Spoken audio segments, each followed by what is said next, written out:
Hello, everyone, and welcome to another My Music. Today, I shall be speaking to Julia, who's coming from where? Where are you coming from? Sorry. Yes. Sorry. Do you want to know the actual village? No, Everyone I knows don't know. everyone in my village, but sorry. So yeah, Okay. about 40 minutes from London. Yeah, we won't. Yeah. No, we won't tell everyone the village in case you suddenly get stalked. I know. Right? Well, everyone does know everyone in this village, so yeah. But that's fine. Let's keep Little it that village. way. Let's keep it that way, that everybody in the village knows who everyone is. We don't want everybody else coming to that village.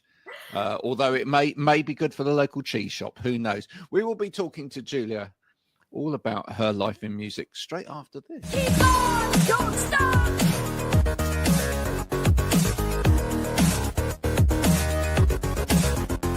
Keep on, don't stop.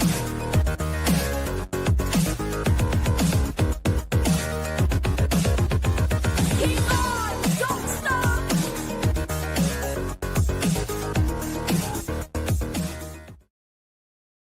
Now, the observant amongst you would know, if you've seen Julia Faulks before, where she does live, because on your profile, you've got that little border around you with BBC Introducing and the county that you're supporting or supporting you. Yes. Whichever way you want to put it. How did that happen for you? How did BBC Introducing find you? Yeah, the lovely Melita. Well, I've been lucky that since my first ever song was picked. That's unusual. Yes. I know, and it was honestly one of those moments like where at the time I couldn't really believe it. So it was lovely. And so it's just really nice because once they play one of your songs and you just sort of build up a bit of a relationship with the presenter, and she's was really lovely on email. And some songs don't get picked. I've had some songs that haven't, but this EP, like the new one, two of them before they're out, got a spin, and Wait For You was track of the day, so that was really lovely, and a bit surreal having Kylie Minogue going straight after me. But really nice. It's lovely to get the support, and I think really the ambition for me now is to get onto one of the mainstream, like the national BBC stations, so hopefully with a future track. That's nice. That's the next thing. Why shouldn't Kylie Minogue wait her turn? Sorry, what was that? I said, why shouldn't Kylie Minogue wait her turn and come after you? Why not? There you go. She's had her time in the spotlight. I mean, she's amazing. Do you like Kylie? Yeah.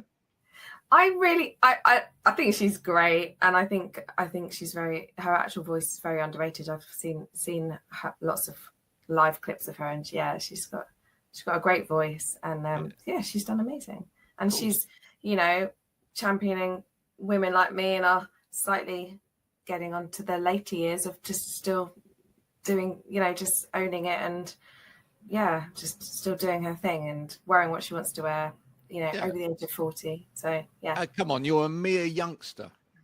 Yes, I am. Well, fairly young, but it's one of those things for me now, especially with social media, like keeping up with the young ones is tricky. And I mean, I know a lot about social media through my actual day job, but I'm having to up my game a little bit on the social media front. But I am enjoying it, and I'm just trying not to get self-conscious, because if you don't put your stuff out there, then there's not as much engagement. So it's getting the balance right between how you do it, but that's a whole conversation.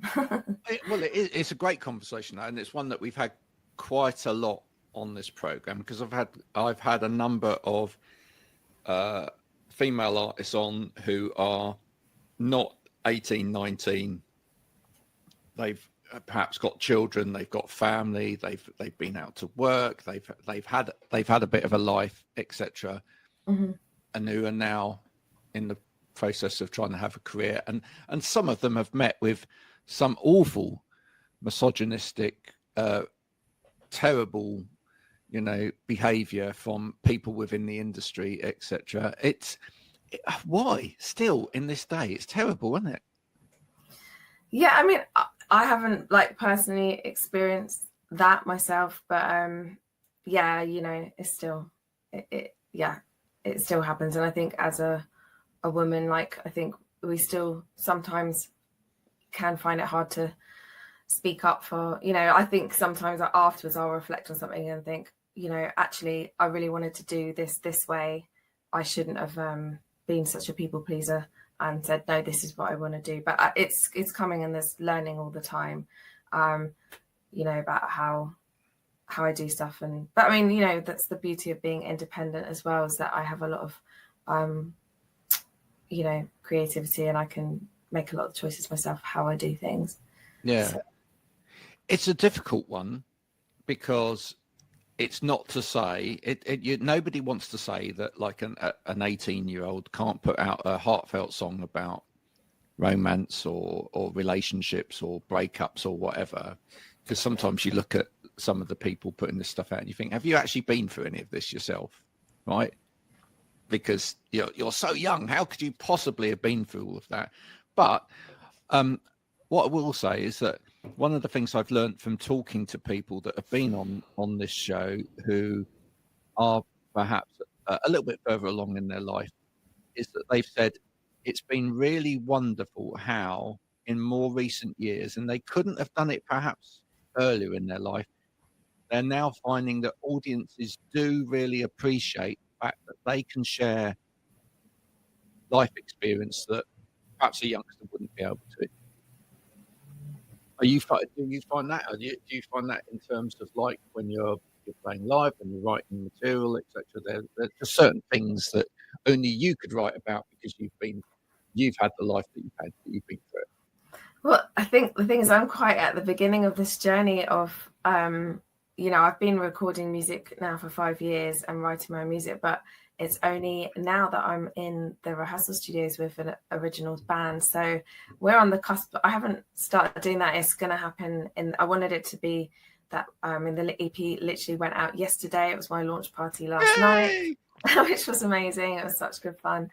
And, you know, I've done like open mic where I've sung one of the songs, but I'm not rushing so it's coming, and hopefully before the end of the year, and then I will start to maybe hear some feedback on the songs. But it's still early days. I've kind of done it a different way round to a lot of singers perhaps who test out their material on audiences, then maybe record it, and you know, then go. So I've done it the way around, where I've kind of just gone into a hole for a year this last year and just written these 6 songs that do mean so much to me. And I actually put a post up yesterday, like, I think it's interesting for people to know a little bit behind each of the songs and where they come from.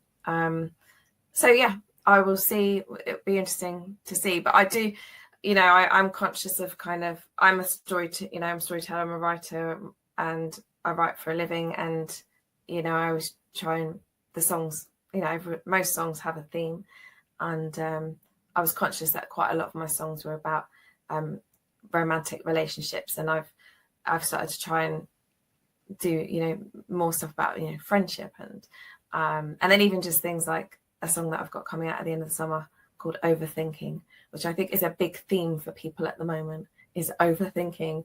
I think we all do. And this is actually about overthinking in a relationship, but you know, just not always, yeah, just sometimes I'm just kind of, I absorb a lot of the music at the moment, and sometimes you just look at a song and think, actually, they've only written about one tiny thing, but turned it into a song. It doesn't have to be like a whole chapter of your life. It can just be about a day in your life. Yeah. Some of my favorite songs start with, I woke up at 2 a.m. and then look, I'm going to prize you on the overthinking thing, right? So I'm a writer too. That's what that's partly what I do for a living. I write for other people. I write a lot of blogs. I write a lot of social media posts and everything for people. Do you find that the overthinking creeps in when you're doing work? Do you find that is it because you're surrounded at work with a lot of space, creative space? Because it's a dangerous space in a way. Not really for me. I write health content, so I just think I'm a doctor and I like to diagnose everybody. Oh. Yeah. So, and actually I've saved a few lives, I'd like to say, by telling people to get to the hospital. You need some antibiotics now because you're going into sepsis. no, my overthinking happens with relationships and friendships where I'll overthink about something that I think I might have upset them with, and I'm like, oh God, and I did it yesterday actually with my vocal coach. Right.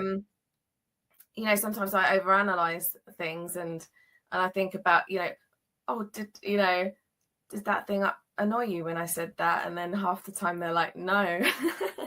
So actually, that is something I write about a lot, because yeah, my main area is communication. I did a degree in it.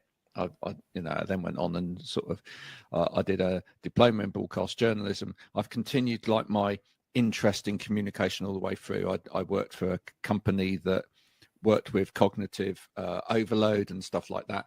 So we did a lot with like natural language processing. Now, I think that part of the problem these days is the way that we communicate, because we've got all of these different channels of communication, and a lot of them are very shorthand. Yeah. And I just think that it's so easy to like throw something back without necessarily completely thinking about it or the 100%. Context of it. Yeah. 100%. And I had this conversation with actually my producer last night. I think the thing is, that sometimes you can just get one text, and if it's, you know, not got that right emoticon on, or, you know, it seems a bit short, and then you're just like, oh, is that what they meant? And sometimes it's just someone just rushing, or they've read your reply and that's just enough for them, but then you're like waiting for a reply, and that's so because it's weird, right? Because even like positive emojicons and now negative emoticons, like that, right? You just write this whole. That's negative, was it? Well, I'm not done with that yet. If you write a whole emotive piece to someone, I know what you're going to say, and they just thumbs it up. Oh, that's actually a little pet hate of mine when I, especially if I'm a bit. Don't do it to Julia, anyone, if you're watching. Don't do it. I'm a giver, and I do, you know, I like to help, and I, you know, go a bit, you know, I like to do nice things to people, and if they just respond with a thumbs up and not a thank you, it does annoy me. And actually, that's in one of my songs, Side by Side, on the EP. I think one of the lyrics is I should remember my lyrics. Something about, oh gosh, say about, you know, if you say please, but then you don't thank me for it afterwards, that's going to really annoy me. And actually, that song's a lot about you know, I can't. That's a bit of a strong thing saying I can't stand it, but I find it quite challenging when I'm having a conversation with someone and they don't ask questions back. I find quite. But you know, at the same time, I'm also learning about neurodiversity and how everyone's brains are just really different. And actually, you know, just because you'll have a conversation with someone and then they'll turn it back into something about them, it's not necessarily that they just want to talk about themselves. It's just their way of relating, and it's, you know, and I think that's coming with age. I was just accepting that everyone does communicate in really different ways. And, you know, sometimes you just have to let things go. Just because it's not the way you would do it doesn't mean they're like not a nice person. You just have different ways of doing things. Yeah, you're getting me on. But that really comes subject. You are getting me on my favourite. Am I? Oh, there you go. Well, it's going to be me interviewing you in a minute. That's the way it tends to happen. The way it works out for me, the way I see it is that we are all egotistical as human beings, and therefore we assume too much, right? So we assume that when we throw out communication, everybody else in the world is going to assimilate that information in the way that we assimilate information. That's very true. We assume that it's going to be taken in the same way, it's going to be meant in the same way, and that when we then get responses, that's meant in a way that we see it, right? And the trouble with that is that there's too many assumptions in that whole thing, right? So, you know, one of the things I do when I first start with clients, for example, is I spend a lot of time saying, how do you communicate? Because right, I need to understand how you communicate, or how do you want me to communicate with you? You know, I've got a blind client, right? Now he prefers to send me voice messages. If you put a thing on social media about voice messages, some people will say love them, other people will say hate them, right? but it's I do love making them, us. actually. Yeah, but it's I making. don't like the us think 10-minute ones though. They're a bit Oh, long. They're a bit long, aren't they? but if someone's blind and they find it easier to send a voice course. message, yeah, right. Of course. So we need to be open to communicating about communication. But I think the music, I mean, in the music industry, especially like, so I'm in 2 covers bands, you know, both bands, like we've all got very different personalities and different ways of communicating about, you know, feedback and, you know, and I think you have to have a tough, thick skin to be a musician, because you've got to take that feedback / criticism and, you know, do something with it. So, you know, that isn't sort of you being necessarily. And I give covers bands a rough time. Okay, I'm going to be honest with you. I give covers bands a rough time because I'd love to see original artists. I do. All right. I mean, don't get me wrong. But what I'm going to say, I'm going to spend a moment sticking up for covers bands, because the one thing that I think is most difficult for covers bands is when. And I actually like to see a covers band that try and put a little bit of themselves into the music. Oh, right? absolutely. And that to me is actually a good covers band. But the trouble is, I've seen it, right? Because I don't drink as well, right? So when I normally go to these things, right, everybody else is, and I'm like not, right? Yeah. And then I see some people going up to like a covers band and they go, "You played that wrong." Oh, really? And what they mean by that is you didn't play it exactly like the record. Didn't sound familiar. Yeah. For a start, the record had like 17 overdubs on it or whatever. So it, you know, there's no way that any live band was going to sound like the record. But also, you know, if they just put a little bit of their own spin on it, or the vocal line, you know, danced around the melody a little bit or whatever. So what? That gave it color. That gave it purpose. That gave it character, you know. But then people are like, that didn't sound the same. I just think, oh, goodness. If you want that, folks, just stay at home and listen to a CD. Right? Yeah. It's funny. We've never had that. I mean, for me, joining the covers bands is actually how I've got my performance experience, because 6 years ago I had, you know, I've talked about this before in another podcast, so I won't get, but you know, I had really bad stage fright and I was terrified of singing in front of people. So actually doing the covers bands has been amazing for me to get, I feel like I needed to do that to then get to the point where I can then perform my own music and be confident on stage and know what's coming out. But no, I love a band called Couch. I'm actually going to see them next March. And they are an originals band, but they do some amazing covers. Like I think they do a Justin Bieber, the Sorry song, Justin Bieber, and they do like a brilliant cover of that. And that's what I want to eventually get to the point where I'm doing, you know, obviously doing a set of my songs and then, you know, putting in other songs. And I mean, that's what a lot of artists do, fill the set. And then, you know, people love those songs as well. So, yeah, you know, I think, and in my soul band, we've actually never had anyone say you've done that wrong. And we do put our own spin on things, but I can see how with like very traditional songs, yeah, some people. Do you remember Ade Edmondson? He was in the Young Ones. No. Do you remember? You're too young to remember the Young Ones, maybe. Oh, I've heard of them, but yeah. He was in Bottom and stuff like that as well. He was a comedian. He also did a stint in Holby.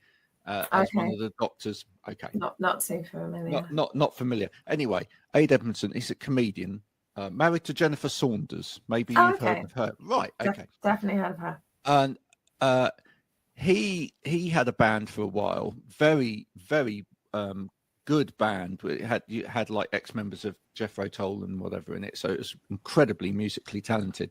But what they used to do, so they used to do punk versions of folk songs and folk versions of punk songs. It was brilliant. Amazing. Yeah. You know, I love a good covers band that just does something that little bit different with something, you know. What's your favorite song to play in the covers band?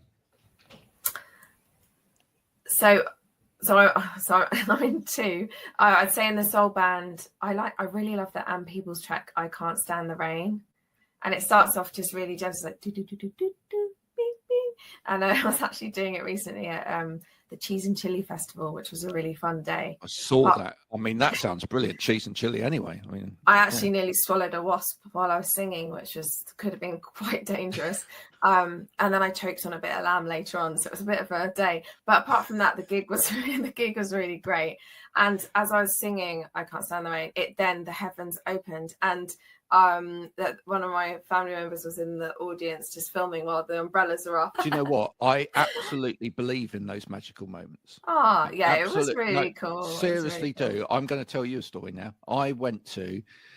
One year I went to a Chris Rea concert at Nice. Christmas time Did you?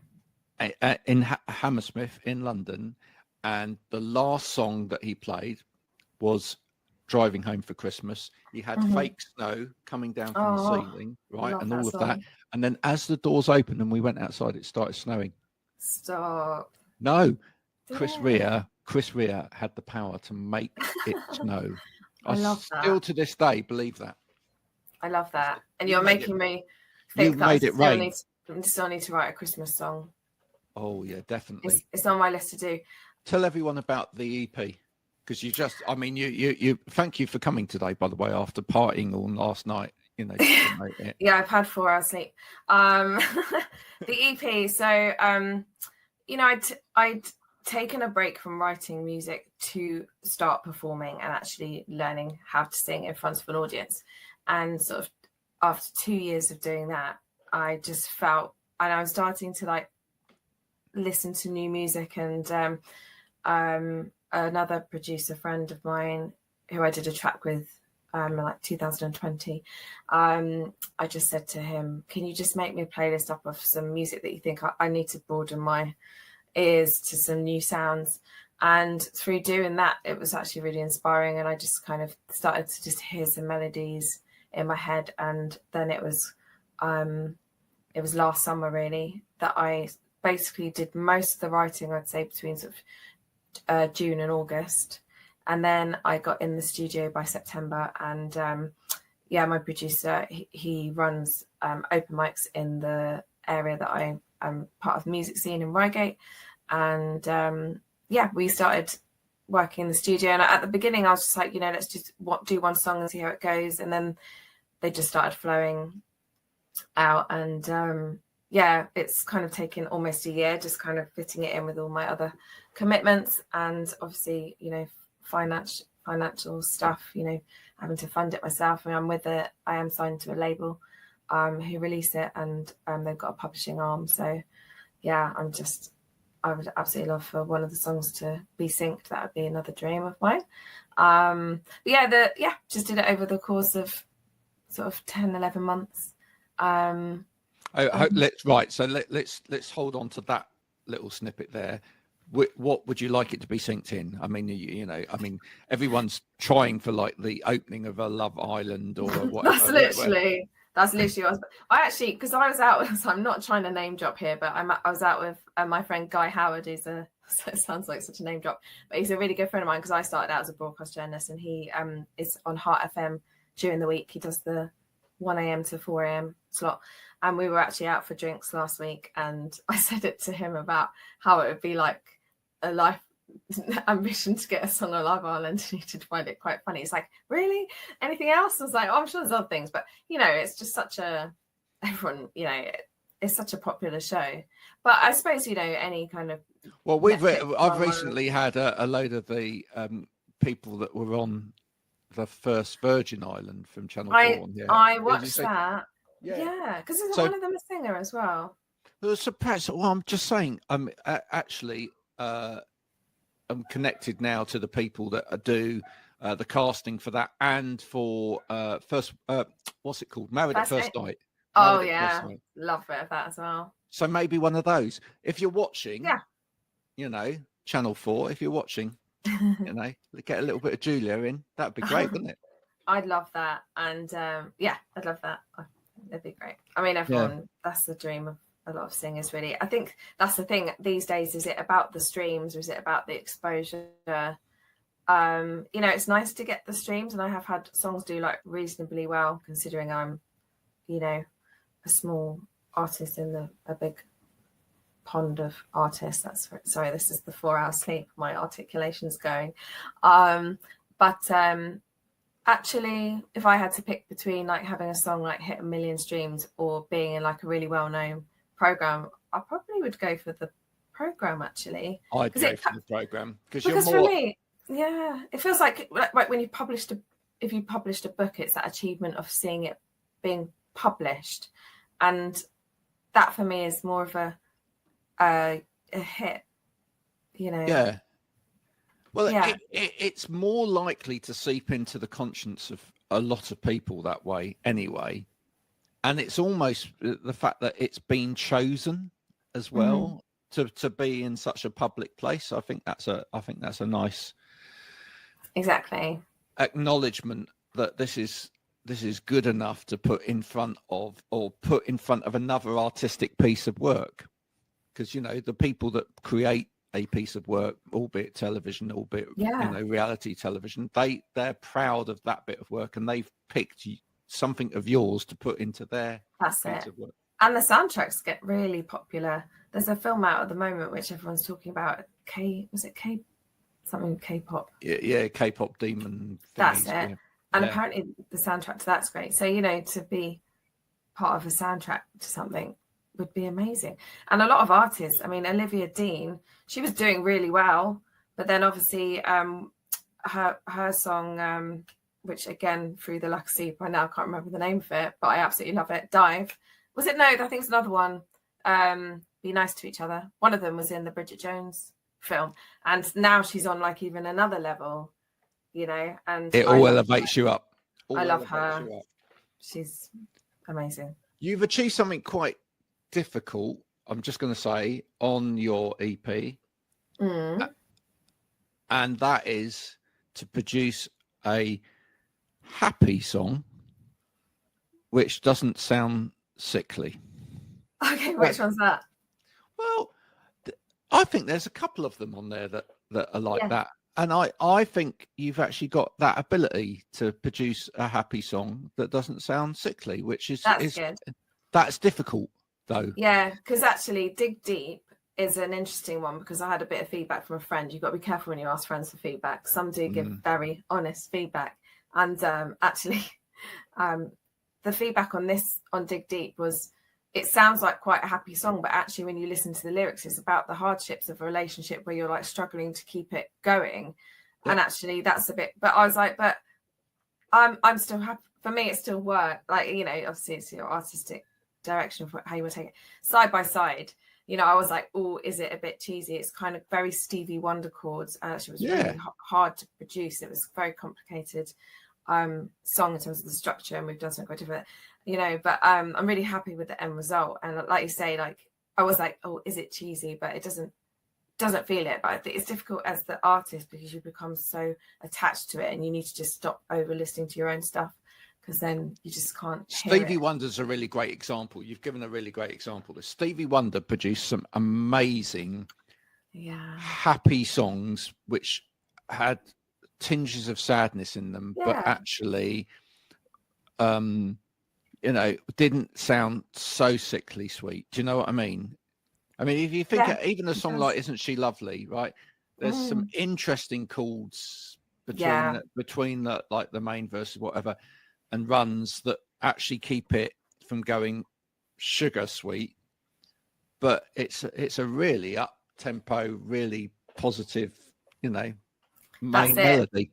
I think Billy Joel does that a lot as well, and they're a lot of my influences. And I loved George Michael as well and his stuff. And actually, I did get to see Stevie Wonder at Hyde Park in the summer, and he was so good. And he's got such a great sense of humor. Like, I don't know if you ever got to see him live. It's actually through watching him that I now own a harmonica, and my ambition is to get to learn the solo of Isn't She Lovely. I thought I could do it in time for this wedding on September the 6th, but we're cutting it a bit fine now. But I was so naive to what harmonicas are all about that I said, oh gosh, Stevie's got like 5 harmonicas on top of his, you know, on top of his piano. What a diva. And I realized that they come in different keys. So I've got a lot to learn, but I don't play an instrument that well. I'm having piano lessons. I've done a bit of guitar, but harmonica. I'm going to try. One of my favourite Stevie Wonder moments on somebody else's song is Prefab Sprout. Oh, okay. Yeah. I Don't know if I believe knew he plays harmonica on Prefab Sprout, Hey Manhattan. Really? Yeah. And if you haven't ever got into Prefab Sprout, you should really get into Prefab Sprout. They're Okay. just, yeah, there you go. That's one for you to go and investigate today. I will. Yeah. See if you can cover a Prefab Sprout song in one of your bands. Cars and Girls, that would be a great song. Okay, I'll check them out. Cars and Girls. There we go. That would, or When Love Breaks Down. That is an absolute classic.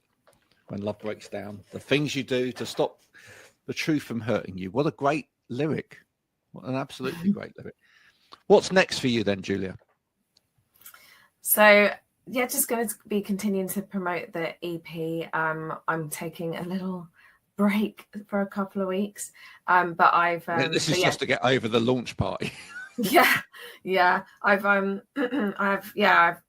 got lots of content coming out on the EP. I think because only one did go out as a single, so it gives me a lot of opportunity to kind of mix them up. And I think it's quite nice because you do find on social media these days that if someone's put a single out, it's the same clip of audio on every single clip, and they call it the earworm effect, I think. And I think it works to a point, but I also, as a viewer, I get a bit bored of hearing the same clip from a song, so it'll make me listen to it. So for me, I quite like just putting out snippets of different songs. So I'm going to carry on promoting.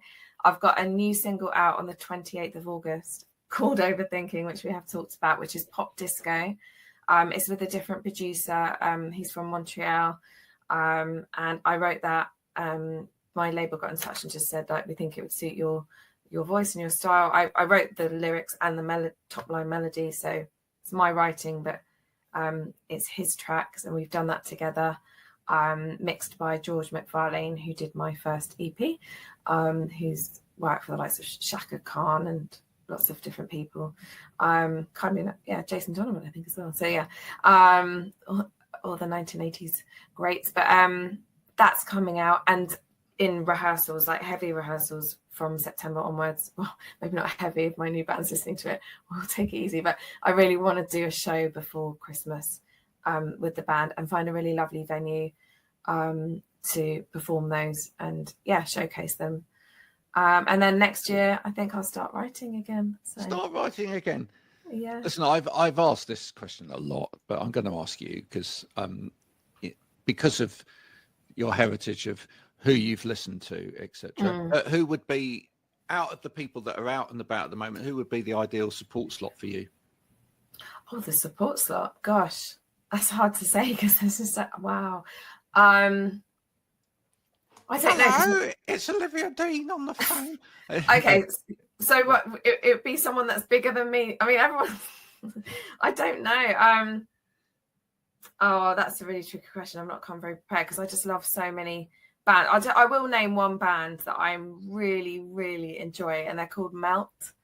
And I think if you like the Lawrence Couch style bands, I love them. They're like what I love about that band actually is I think with my genres, there's quite a lot of crossover between pop, soul, jazz, and funk, and a bit of indie.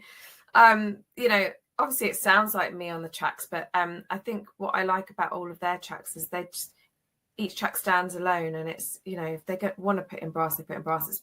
And I love their stuff. So yeah, not a lot of people might have heard of them in the UK, but they're an American band. Yeah, so we'll tag Mel in and see whether we can get the support slot, right? Oh my gosh, I doubt that, but that would be great. Yeah, I'd love to just be in their band as a backing. You can work from anywhere, right? With what you do. Yeah, I mean, you could to a point. Yeah, I mean, well, it's a weird one for me actually because I recorded my first EP remotely and did this Colours EP in the studio, and there is a big difference. There's a real live sound in the Colours EP, and my producer has, he's produced, is lots of real instrumentation, and it's different. It's very different. But I think for like dance tracks and all that, being able to sing remotely from home works really well. You just need a really good mic and some comping skills. Yeah, and the ability to say to children, "Shush." Yeah. I'm lucky now that recording. mine are 14 and 11, and I just don't see them for hours. It's brilliant. Yeah, I know when they get to that age. I mean, Yeah. mine spread from sort of 10 all the way up to 23. Obviously, the 23-year-old and his partner have got their own house, so that's fine. But yeah, you're right. There's an age where like you're still very aware that they're around and you've got to do stuff for them, and then suddenly they come in through the door, up the stairs. That's it. Gone. Yeah. The only time they come out is food. Well, or to ask me for more screen time, because I am quite a strict mum, and they do have quite tight screen times. But they text me on WhatsApp from the house that please can I have more time on Roblox. No, but I am a bit of a soft touch, so I do give in quite easily. But yeah. I have on my phone. I have the Xbox. Very good idea. App, right, so that I can message my son on the screen. Yeah, get off. Like, get off. Shut up now. Dinner time. Yeah. Actually, I could do a whole podcast on kids and screen time, but we might run out of time. Oh yeah. Well, why don't you do it? That could be financially quite good, I feel, and I've got are you trying to give me another job? I'm so I'm always trying to get people to do another podcast. It's great. I've got 4 of my own, so I mean it's I don't think I've got time. There's always time. I've got a very needy cocker spaniel as well, so no, say no more. You haven't got time. No, you need to change to a sausage dog. They don't take up any time at all. Yeah, it's true. It's absolutely true. This has been the wonderful Julia Faulks. Thank you. Thanks for having me. Okay. Faulks. Yeah. Julia Faulks, folks. Okay. Yeah. See, that's right. See what I did there. I did actually. It took me a while, but I got it the second time. Thank you for joining me today. We will be tagging in Melt as well, so that happens in the future. Folks, do go and save and put onto your playlist the whole of Julia's EP as well. Give it a spin, etc. And if you see Julia out and about in the local area, in the village or whatever, buy her some cheese, buy a packet of crisps, buy her a cup of coffee. Apple juice. Actually, I don't drink coffee. Oh, okay, apple juice. I'm just an apple juice girl. Right. Just go up to her with cartons of apple juice. Go, there you are, dear. I love an apple juice. Yeah. Any particular mate, Coulston's or no, mate. If I'm feeling really rock and roll, I'll move on to an appetizer. Oh, an appetizer. So either apple juice or an appetizer. But only after I've sung, because otherwise you get a bit burpy, which is not great on stage. Actually, the worst. That's another story. If you're from an apple juice producing company and you'd like to sponsor Julia, then that would be fantastic, right? You say that's weird, right? But recently noticed that the boys from the Sherlocks who I've interviewed before, they're one of their sponsors is Yorkshire Tea, and literally, Yorkshire Tea. They've done. Check out their Instagram. They've done Instagrams where they literally got piles and piles of boxes of Yorkshire Tea. Right? Oh wow! Yeah, I can. Okay, well, let's make it happen for me. Should we manifest it? Absolutely. You'd never have to buy apple juice again. The thing is, I really like clothes as well, so I'd quite like to manifest a really good clothes connection as well. So I get set because I love buying gig outfits. I love that. I love the dressing up part. Now it's all going to happen for you now. Let's just do it all. I've got Mel, I've got apple juice, I've got clothes. I'm going to be on a Love Island. We manifest. That's it. That's brilliant, folks. Thanks for watching. Thank you for paying attention to what we've been talking about for the last 40 minutes. I know it's a busy world out there, and we thank you so much for giving up your time to sit and listen for a while. Because it's, we really do appreciate that. And we will be back soon to talk to more artists. But until then, from Julia and myself, bye for now.